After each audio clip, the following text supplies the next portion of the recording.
जनों का skill development कैसे किया जाए। हमारे साथ इस विषय पे बात करने के लिए एक अतिथि उपस्थित हैं जो विगत कई वर्षों से इस क्षेत्र में ही कार्यरत हैं और आज हम उनसे जानेंगे उनके अनुभव और साथ ही जानेंगे कि कैसे दिव्यांग जनों का स्किल डेवलपमेंट किया जा सकता है। तो आइए पहले हम अपने अतिथि से मिले। आज हमारे साथ हैं स्वस्तिका रानी। स्वस्तिका जी, आपका बहुत स्वागत हमारे इस कार्यक्रम में। स्वस्तिका जी अपनी संस्था चलाती हैं जिसे अभ्युदय नाम से हम जानते हैं और इसमें मानसिक रूप से जो बच्चे थोड़े कमजोर होते हैं, जिन्हें हम ऑटिस्टिक की श्रेणी में रखते हैं, उन बच्चों के लिए ये काम करती हैं। स्वस्तिका जी एक बहुत, जिसको हम कह सकते हैं कि नोबेल काम, जो हर मनुष्य को, अगर आप समाज में हैं, आपने समाज से कुछ लिया है तो बदले में देना चाहिए। तो ये आप एक इतना अच्छा काम कर रही हैं उन बच्चों के लिए जिसके बारे में शायद जो स्वस्थ होते हैं वो कभी सोचते भी नहीं। तो दिव्यांगता की जब हम बात करेंगे तो दिव्यांगता ओवरऑल क्या है और इसकी श्रेणियां क्या है, ये हम सबसे पहले आपसे जानना चाहेंगे मैम। जैसे बात करेंगे हम अगर आज दिव्यांगता की, तो जो बच्चे हमारे नॉर्मल जो सामान्य बच्चों के क्रियाकलाप के अकॉर्डिंग जो थोड़ा वो लोग पीछे होते हैं, जो सामान्य तौर पे सुन नहीं सकते, कम्युनिकेशन नहीं कर सकते और अपना काम भी खुद से नहीं कर सकते, जो उनमें कुछ न कुछ बिहेवियर इशू भी दिखाई देता है, तो उन लोगों को हम लोग दिव्यांगता ही के नाम से जानेंगे। और इस बच्चे के लिए हम लोग प्रयास करते हैं कि ऐसे बच्चे पे काम करके उनको हम लोग समाज के मुख्य धारा से जोड़े और वो सामान्य बच्चों के साथ वो बच्चे भी कदम से कदम मिला के चल पाए समाज जी। और बहुत सारी श्रेणियां भी होती हैं दिव्यांगता की जी, इस बारे में भी बताएं। हाँ जी, ये हमारे अभी जस्ट RPWD एक्ट के अकॉर्डिंग 2016 में 21 तरह के श्रेणियों को मतलब दिव्यांगता के नाम से जाना जाता है, जिसमें हम लोग बात करेंगे intellectual disability, mental illness, visual impairment, blindness हो गया, सेरेब्रल पैलिसी हो गया, और जिसको बौनापन कहते हैं, एक एवरेज हाइट से जो कम हाइट होती है जिन लोगों को, उसको भी हम लोग दिव्यांगता के नाम से भी 2016 से उसको भी दिव्यांगता में लिया गया है। हेमोप्लाजिया हो गया और इस तरह के बहुत सारे डिसेबिलिटी हैं जो 21 तरह की डिसेबिलिटी को हम लोग दिव्यांगता श्रेणी में रखते हैं जी। यानी बहुत सारे इसके प्रकार हैं और साधारण सी भाषा में अगर हम जाने तो बस इतना ही कि कोई ऐसी एबिलिटी जो आपको साधारण मनुष्य से थोड़ा अलग बनाती है या फिर उनकी सीमा के बंधे कामों में आपकी मदद नहीं कर पाती है। मैम, आप जिस श्रेणी के लिए काम करती हैं वो मानसिक श्रेणी में आते हैं। वो बच्चे बहुत ज्यादा, कोई बच्चा बहुत ज्यादा एक्टिव ही होता है या फिर कोई बच्चा बहुत ज्यादा स्लो होता है। तो आपका जो काम करने का क्षेत्र है उसमें जिस तरह के बच्चे आते हैं या जो आपका कार्य क्षेत्र है उसके विषय में विस्तार से हमारे दर्शकों को बताएं। जी, हमारा जो पहले हम अपने बारे में बता दें मैम। एक्चुअली हम बच्चों के लिए जो इस फील्ड में जो हम आए, तो न्यूरो बिहेवियर प्रॉब्लम जिन बच्चों को होती है उन बच्चों पे ज्यादा मेरा विशेष ध्यान रहा, क्योंकि मेरा सामना भी वैसे बच्चों से ज्यादा होता गया जो बच्चे न्यूरो से जो ग्रसित रह गए। तो उन लोगों के लिए हमने पढ़ाई करी और उन लोगों के लिए ही हम काम भी करते हैं। हमारे सेंटर पर नॉर्मली वैसे ही बच्चे आते हैं, जैसे ऑटिज्म हो गए, इंटेलेक्चुअल डिसेबिलिटी वाले बच्चे हो गए। तो इन लोगों के मतलब जो उनमें लैकिंग है उसके ऊपर ज्यादा हमारा ध्यान रहता है और उन लोगों की कमी को हम लोग दूर करने के लिए काम भी कर रहे हैं जी। और आपके जो सेंटर पे बच्चे आते हैं तो वो हर उम्र के बच्चे होते हैं? जी, अर्ली इंटरवेंशन से लेके बच्चे हमारे अभी पास मेरे सेंटर पे सर 24 इयर्स के बच्चे आ रहे हैं। छोटे छोटे बच्चे हैं जो अर्ली इंटरवेंशन, जिनका सिर्फ हस्तक्षेप हो गया हो और उनका वही सोशलाइजेशन, क्योंकि न्यूरो बिहेवियर जिन बच्चे का जो प्रॉब्लम है वो बच्चे, ऑटिज्म की बात करेंगे अगर, तो वो बच्चे का सोशलाइजेशन हो गया, एकेडमिक, उनका स्पीच, मतलब नॉर्मल बच्चों से वो बहुत पीछे होते हैं। तो उन लोगों के जो कमी है उन लोगों का पहले हम लोग असेसमेंट करते हैं और फिर उनके हर छोटी छोटी लैकिंग, एवरीथिंग, हर उनकी कमी को हम लोग काम करते हैं और उसको हम लोग फिर नॉर्मल बच्चों की तरह जैसे बनाने का प्रयास करते हैं। जैसे बच्चे खुद से नहीं खा सक रहे हैं, बच्चे कम्युनिकेट नहीं कर पा रहे हैं, बच्चे आई कांटेक्ट नहीं कर पा रहे हैं, तो उनकी हर कमी को, सिर्फ स्पीच, OT और एजुकेशन के अलावे बच्चे में बहुत सारा लैकिंग होता है। बच्चे खुद से कपड़ा नहीं पहन पा रहे हैं, सैंडल नहीं पहन पा रहे हैं, बच्चे खुद से बिना हेल्प के खा नहीं सक रहे हैं। तो उस तरह से बच्चों को छोटी छोटी लैकिंग पे काम करते हैं हम लोग, और उस बच्चे को फिर हम लोग धीरे धीरे ट्रेनिंग करके मतलब नॉर्मल बनाने का प्रयास करते हैं, और इसमें बहुत हद तक हम लोग को सफलता भी मिल रही है।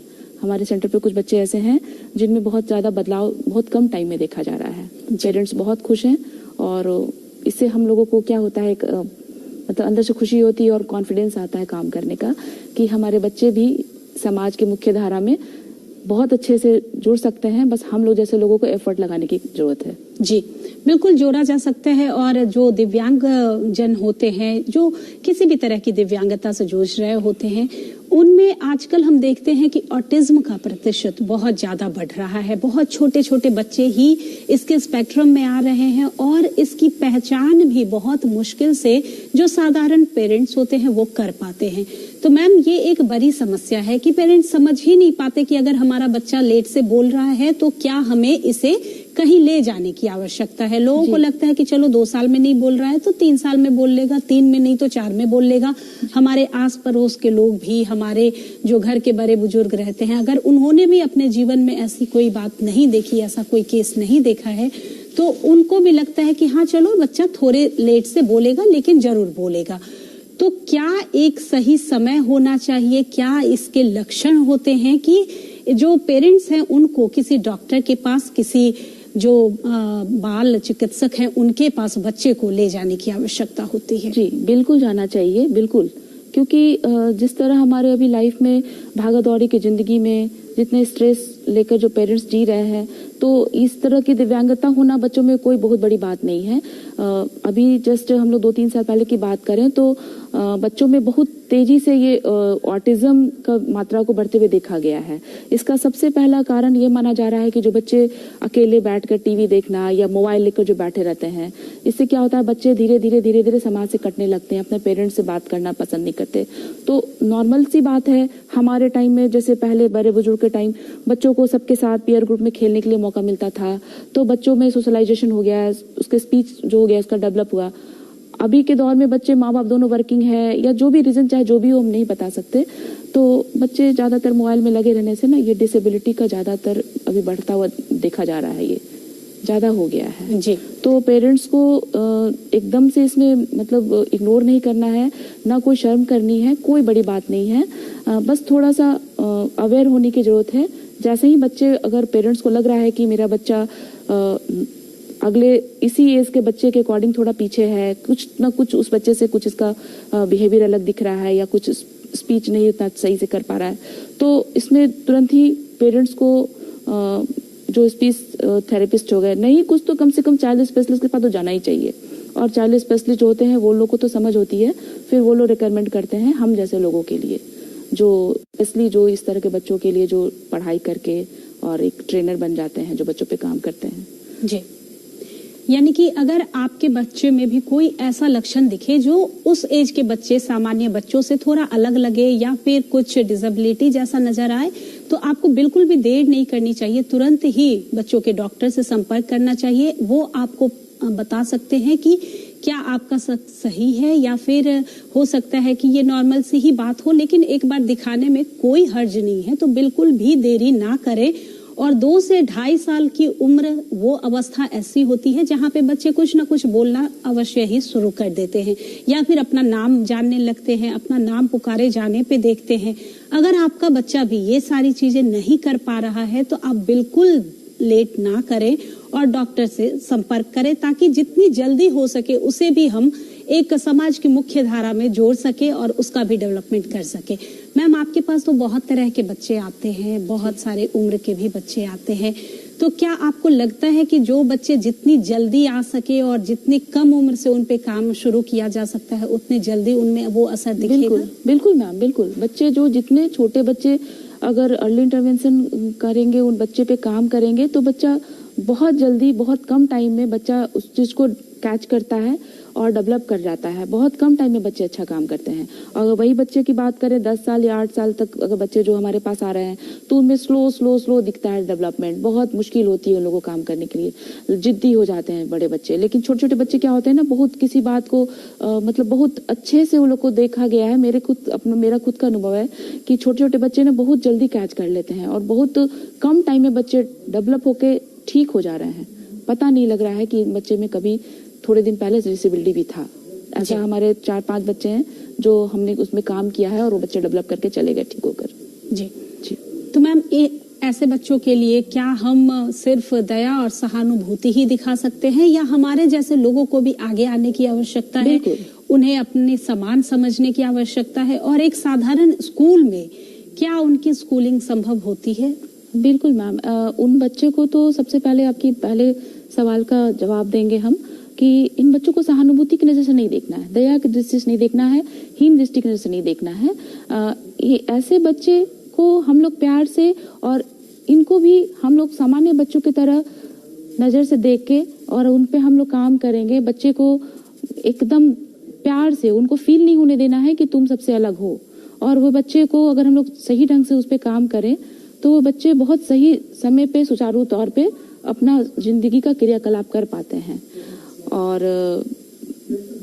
जी सेकंड क्वेश्चन क्या था आपका? जी ये कि अगर उन्हें साधारण स्कूल जो सामान्य बच्चों के लिए होता है, क्या उस स्कूल में उनका एडमिशन कराया जाना सही होता है? हाँ, जो माइल्ड लेवल के हमारे बच्चे होते हैं बहुत ज्यादा की तो बात नहीं कहेंगे मैम, क्योंकि कैटेगरी वाइज भी हम लोग अपने बच्चे को अलग अलग जैसे उनका असेसमेंट करके पाते हैं। अगर माइल्ड लेवल के बच्चे हैं हमारे तो उनको तो बिल्कुल इंक्लूसिव स्कूल में ही डालना चाहिए। अपने एज ग्रुप के बच्चों के साथ, नॉर्मल बच्चों के साथ बच्चों को पीयर ग्रुप में जल्दी डेवलपमेंट होता है, जिसको हम लोग इंक्लूसिव एजुकेशन बोलते हैं। तो उस वाले जो ग्रुप में अगर बच्चे पढ़ते हैं ना, हमारे जो डिसेबल जो हमारे दिव्यांग बच्चे हैं, तो बहुत जल्दी बच्चों में डेवलपमेंट देखा जाता है। न्यूरो डेवलपमेंट की बात हम कर रहे हैं मैम, तो वैसे बच्चे इंक्लूसिव एजुकेशन में बहुत अच्छा उन लोग का डेवलपमेंट देखा गया है। हाँ, मॉडरेट हो गया या थोड़ा जिनका बिहेवियर ज्यादा है, प्रॉब्लम है, सिवियर हो गया, जिनको उठना थोड़ा जिनका लैकिंग ज्यादा है, तो थोड़ी मुश्किल होती है उन लोगों को इंक्लूसिव एजुकेशन में एडजस्ट करने में। तो माइल्ड लेवल की बात करेंगे अगर न्यूरो वाले बच्चे को तो बहुत सही होता है, लेकिन इंक्लूसिव एजुकेशन में ही डालना चाहिए। जी, हमारे सामने समाज में ऐसे बहुत सारे उदाहरण हैं दोस्तों, जहां हम देखते हैं कि वो बच्चे या वो व्यक्ति जो किसी तरह की दिव्यांगता से पीड़ित होते हैं वो भी बहुत बेहतर कर रहे होते हैं। पैरा ओलंपिक्स गेम हो या फिर आए दिन हम देखते हैं बहुत सारे वैज्ञानिकों का नाम हम सुनते हैं जो न सिर्फ ऑटिस्टिक थे बल्कि वो अपने शरीर के भी किसी अंग से बहुत ज्यादा एक्टिव नहीं थे, लेकिन बावजूद उसके आज तक हम उनका नाम जानते हैं, उनका नाम लेते हैं। वो अपने देश को गौरवान्वित करते हैं और हमारे यहाँ भी जितने भी मेडलिस्ट हैं वो हमारे देश का नाम ऊंचा करते हैं। तो बस जरूरत होती है, आवश्यकता होती है उन पे काम करने की, उनका स्किल डेवलप करने की और समझने की कि उसमें क्या ऐसा खास है जो उसको सबसे अलग बनाता है।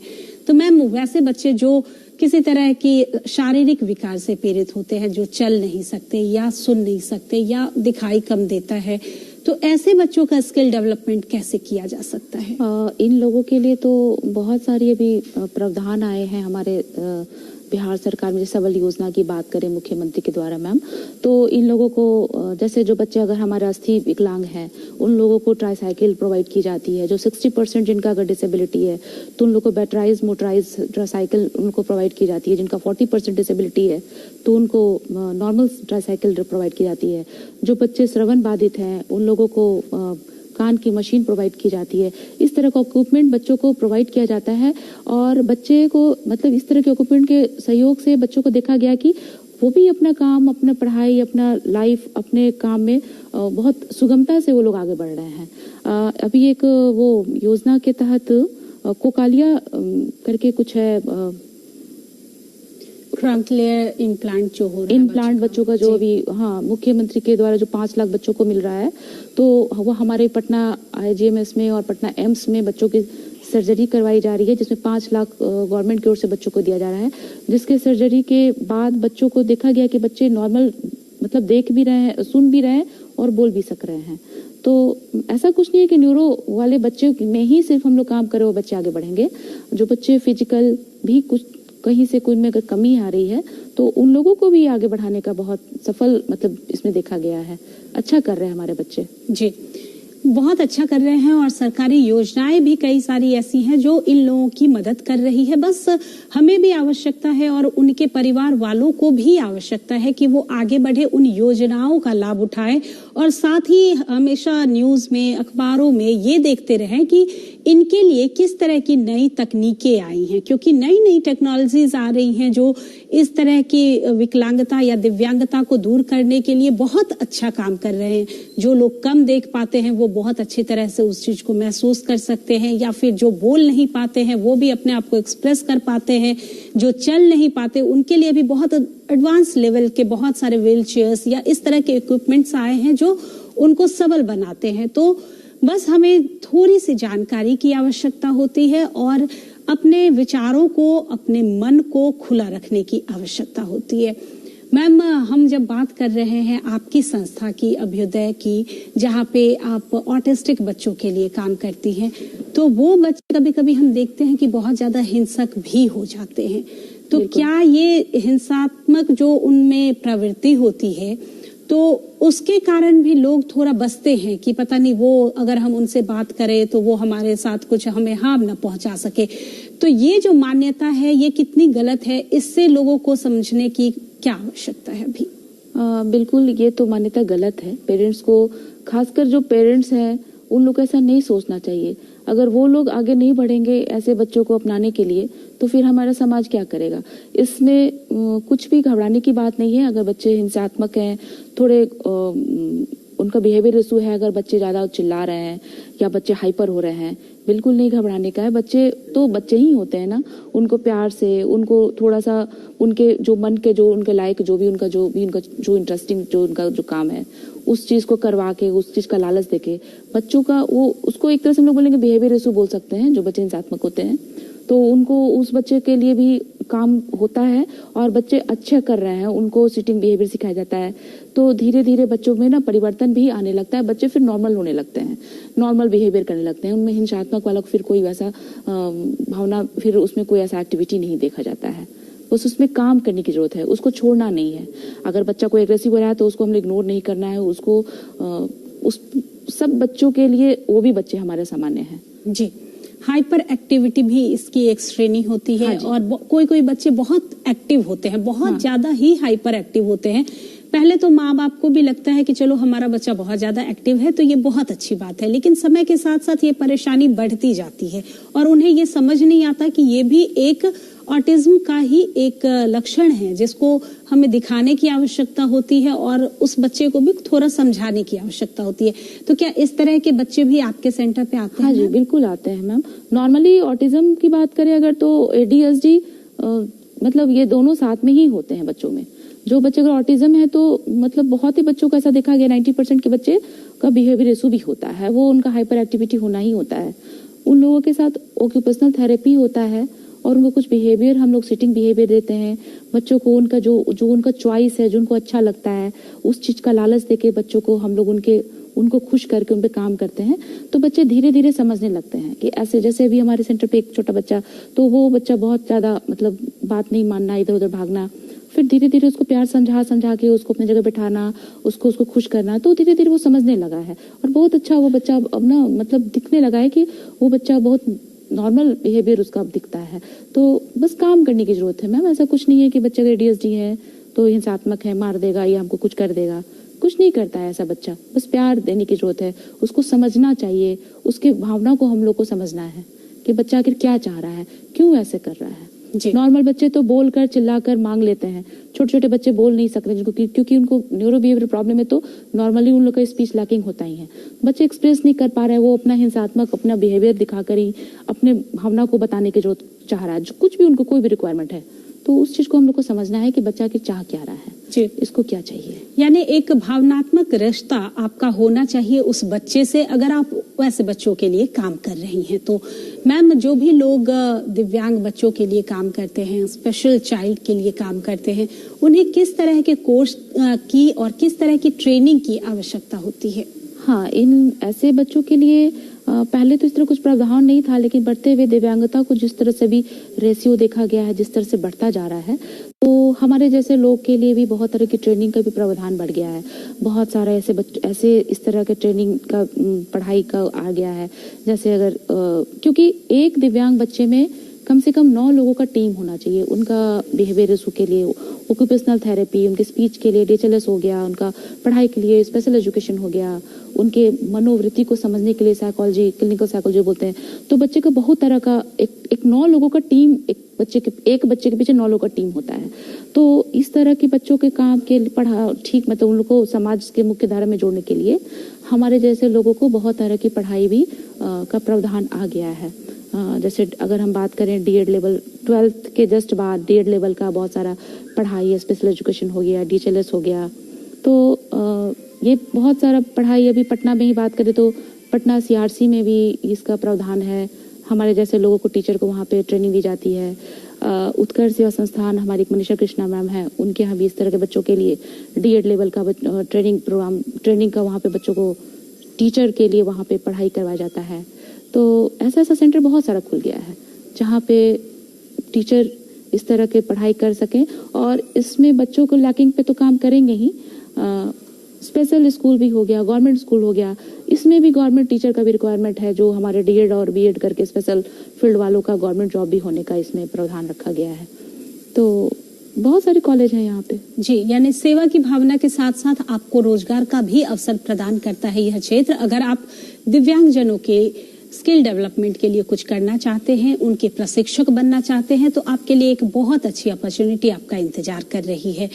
आवश्यकता है भावनात्मक रूप से उनसे जुड़ने की, और जरूरत है यहाँ पे कि आप एक ऐसा रिश्ता उनसे बना सके जो आपको उन्हें मुख्य धारा में जोड़ने में मदद कर सके। मैम, आप की जो संस्था है, जो जिस तरह के बच्चों के लिए आप काम कर रही हैं, तो आपके मन में ये विचार कैसे आया? क्या आपने अपने जीवन में ऐसा देखा कि आपको लगा कि नहीं, मुझे इन बच्चों के लिए कुछ करना है या अपनी एक संस्था खोलनी है?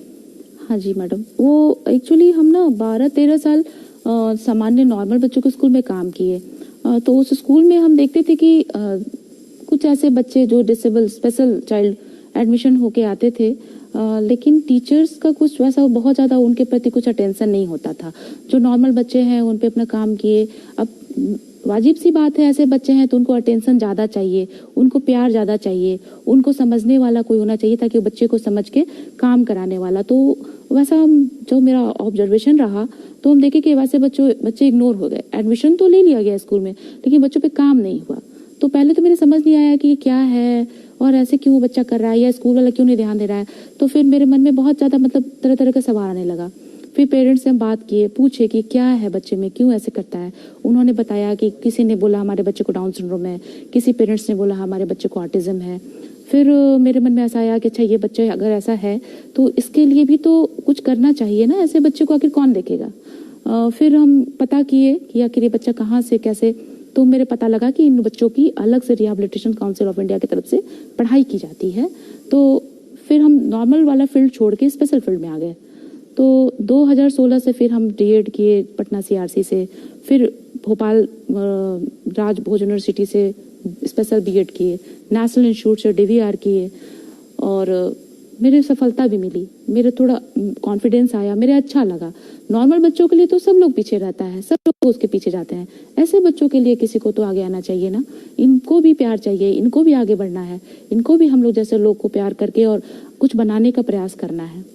तो हमारे फील्ड में आने का मेरा यही कारण रहा मैम, क्योंकि मेरा अनुभव, हम बच्चों को जो देखे, मेरे अच्छा नहीं लगता था उन लोगों को देख के इस तरह से परेशान। पेरेंट्स परेशान है, मतलब समझ नहीं आता था पेरेंट्स भी करे क्या। बहुत उम्मीद से स्कूल में डाला, लेकिन स्कूल वाला भी इग्नोर कर रहा है। तो मेरा संस्था खोलने का भी यही कारण है कि ऐसे बच्चों के लिए हम काम करें। छोटे बच्चों का अर्ली इंटरवेंशन करके उन पे तो उनकी लैकिंग पे काम करते हैं। जो बड़े बच्चे हमारे सेंटर पे आ रहे हैं, जो एक बड़ा बच्चा है जो थोड़ा सा हाइपर है, तो वो सेंटर पे नहीं एडजस्ट, तो उसको हम लोग खुले जगह पे, क्योंकि बच्चों का इंटरेस्ट सबसे पहले देखना है कि बच्चा आपका चाह क्या रहा है। आप सब बच्चे पे अपना मन, अपना वो चीज को आप नहीं लागू कर सकते, बच्चों को भी देखना है कि चाह क्या रहा है। तो माँ बाप परेशान है, रोजगार देना है, क्या करना है। तो उनको, एक बड़ा लड़का है, उसको हम लोग पार्क में बात करके मालिक उसको गार्डनिंग का काम सिखवा रहे हैं। खुले माहौल में वो बहुत इंजॉय करता है, गाना गाते रहता है, अपना काम करते रहता है। एक बच्चा है, उसके पेरेंट्स का रिक्वायरमेंट है, वो ठीक है, थोड़ा सा है, माइल्ड है, तो उसको पेरेंट्स का रिक्वायरमेंट है कि मैम मेरे बच्चे को आप ना फोटो स्टेट का छोटा सा कुछ शॉप टाइप्स, तो उसको उस तरह की ट्रेनिंग हमारे सेंटर पे दिया जा रहा है। प्रिंट आउट निकालना, स्पाइरल बाइंडिंग करना, लेमिनेशन करना, कंप्यूटर कुछ कुछ अपना, तो जैसे बच्चे जिस तरह का जो उनमें रुचि है, जिस तरह की योग्यता है, बस मेरा ये प्रयास है कि मतलब बच्चे को रोजगार देना है, बच्चे को आत्मनिर्भर बनाना है कि माँ बाप कब तक बच्चे के पीछे खड़ा रहेगा। बच्चे कुछ अपने से अपने बल पे कमा सके। हाँ, हमारे कुछ ऐसे बच्चे हैं जो मतलब उनकी उस तरह के ही उनका इंटरेस्ट है कि कुछ कुछ सामान बनाना करना, उन लोगों से हम अपना सामान बनवा के क्राफ्ट में प्रदर्शनी लगाने का भी मेरी तैयारी चल रही है। ऐसे बच्चों से क्राफ्ट बना के कुछ रोजगार देने का प्रयास। जी, बहुत अच्छी बात कि जब माता पिता ना हो तो बच्चे क्या करें, इसके लिए उनका स्किल डेवलपमेंट करना बहुत आवश्यक है। कार्यक्रम में अब हम बढ़ रहे हैं समाप्ति की ओर, तो जाते जाते मैम आपसे एक संक्षिप्त सा संदेश लेना चाहेंगे। मेरा तो संदेश यही है हमारे दर्शकों के लिए कि एक अकेले इंसान के लिए इतना बड़ा काम करना बहुत मुश्किल है। जैसे हम अपने इस उम्र, इस पड़ाव पे आके इन बच्चों के लिए आगे बढ़े, नॉर्मल अपनी लाइफ, नॉर्मल पढ़ाई को छोड़ के इन बच्चों के लिए एक उम्र होने के बाद पढ़ाई करके ऐसे बच्चों से जुड़ना चाहे, तो मेरा ये कहना है कि जो गार्जियन है या हमारे आस पड़ोस के लोग हैं, हमारे समाज के हर लोग को इसमें आगे आना है। जी, बहुत अच्छी बात और बहुत अच्छा लगा आपसे बात करके। हमारे इस कार्यक्रम में शामिल होने के लिए आपका बहुत बहुत धन्यवाद। दर्शकों, खुला आकाश कार्यक्रम में आगे आप क्या देखना पसंद करेंगे हमें जरूर लिखें। हमारा पता है कार्यक्रम खुला आकाश, निदेशक दूरदर्शन केंद्र पटना, फ्रेजर